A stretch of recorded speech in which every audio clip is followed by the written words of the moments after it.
population pouvait soit reconnaissante. Que soit reconnaissante aujourd'hui se fait par la volonté du chef de l'État et ses partenaires. Il y avait quoi avant? Il y avait quoi avant? Il y avait quoi avant? Il y avait quoi avant? Il y avait quoi avant?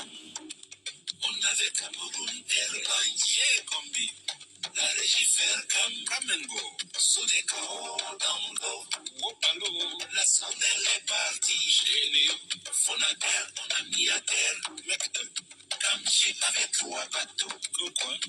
Aujourd'hui c'est dans l'eau.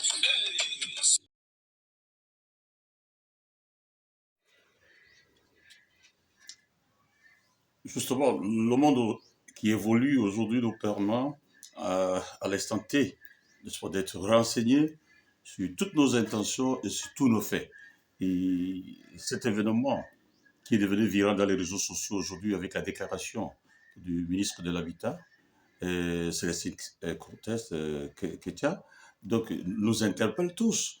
Parce que, voyez-vous, certaines déclarations peuvent être considérées comme un déclic, n'est-ce pas, de la morale, de la moralisation, de la conscientisation, n'est-ce pas, d'un peuple qui est martyrisé, d'un peuple, n'est-ce pas, qui est opprimé par son gouvernement.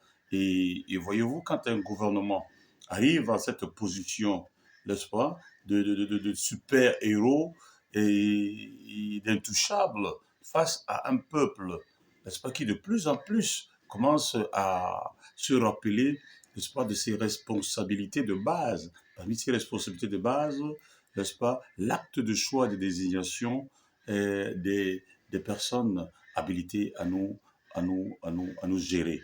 Alors, il y avait quoi avant, n'est-ce pas, ce mot phare de Célestin Ketia Cortés, lors de sa visite, n'est-ce pas, dans la plus belle région de l'extrême nord, cette région qui a toujours permis au président de la République, Paul Biya, et son système de rester, de perdurer pendant plus de 40 ans aujourd'hui, en ne partageant pas, n'est-ce pas, son pouvoir. Et nous sommes déjà à la veille des élections, n'est-ce pas, présidentielles qui auront lieu certainement et assurément en 2025. Et un an avant, vous avez donc n'est-ce pas, cette déclaration de Cortés, membre à part entière du RDPC, qui est pour moi une personne ressource qui nous permet, n'est-ce pas, de faire des transpositions, des analyses globales sur la position et les intentions de tout un système, n'est-ce pas, de tout un gouvernement sur les réalisations. Alors, Célestine Cortés nous donne comme ça l'occasion, n'est-ce pas, aux frères et sœurs du Grand Nord en général, et particulièrement de l'Extrême Nord, de prendre position, de comprendre, n'est-ce pas, quelles considérations ils ont désormais de notre gouvernement, le gouvernement John Gouté. Alors, on va remercier cette dernière qui nous a nargué, parce qu'au niveau comportemental et de l'attitude, et une dame, n'est-ce pas, de cette carrure, n'est-ce pas, a manqué d'éducation à l'endroit de tout un peuple qui est martyrisé. Et nous sommes fiers, n'est-ce pas, que nous soyons considérés ainsi. En retour, je pense que les frères et sœurs du Nord vont se positionner, vont prendre position pour essayer désormais d'utiliser ce genre de verbe contre les personnes concernées. Alors, et l'occasion est donnée. Il y avait quoi avant de diagnostiquer dans ses profondeurs la situation actuelle du Cameroun en génie. Oh là là là là là là là là. Qui a souffert pendant des décennies, n'est-ce pas, de problèmes d'enclavement et des problèmes de route.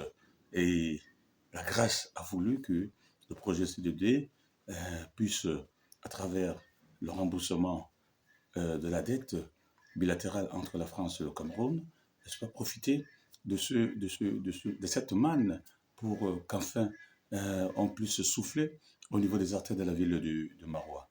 Et ma foi, dans l'approche justement, n'est-ce pas, de suivi, n'est-ce pas, de ce projet C2D, il est dit clairement que la population, à travers les organisations de la société civile, peuvent s'organiser et suivre l'évolution et la qualité, n'est-ce pas, des travaux dans le cadre de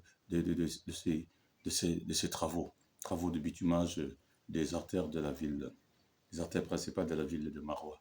Alors, il est tout à fait légitime que le citoyen lambda puisse poser la question à la personne indiquée, d'ailleurs, Cortez Ketia, qui est le ministre de l'urbanisme et de l'habitat, donc du développement urbain. Donc c'était légitime cette question qui malheureusement a été très mal perçue par Madame la ministre, qui dit d'ailleurs que on était en train de remuer le couteau dans la plaie.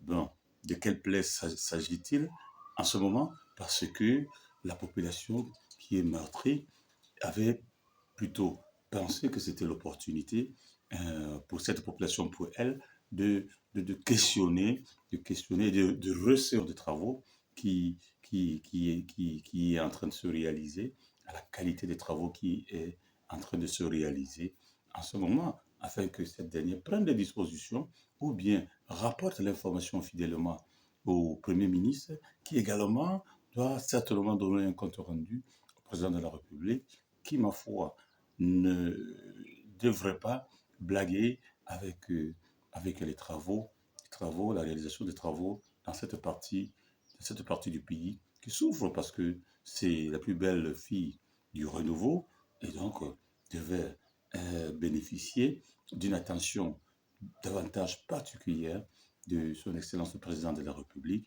qui certainement va encore solliciter les suffrages, n'est-ce pas, des Camerounais dans cette partie du Cameroun.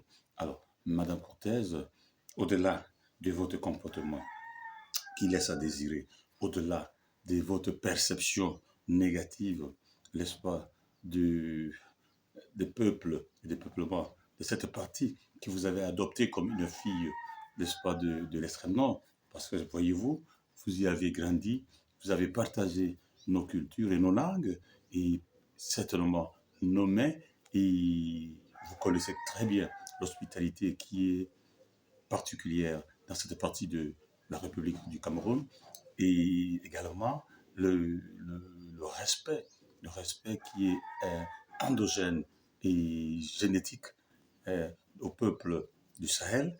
Et nous n'allons pas être dans une dynamique de renvoi, de grossièreté à votre endroit, mais nous allons vous inviter à suivre vos déclarations et vos positions en termes de comportement et revenir vers nous plus tard, nous dire qu'est-ce que vous en pensez. Mais en tout cas, nous sommes sûrs d'une chose, nous avons retenu la leçon et nous pensons que nous allons utiliser votre déclaration pour vous démontrer que nous avons une force de frappe. Et cette force de frappe sera une force de frappe électorale avec ou sans les leaders qui ont le souci, n'est-ce pas, pour l'émancipation de cette partie du pays. Merci.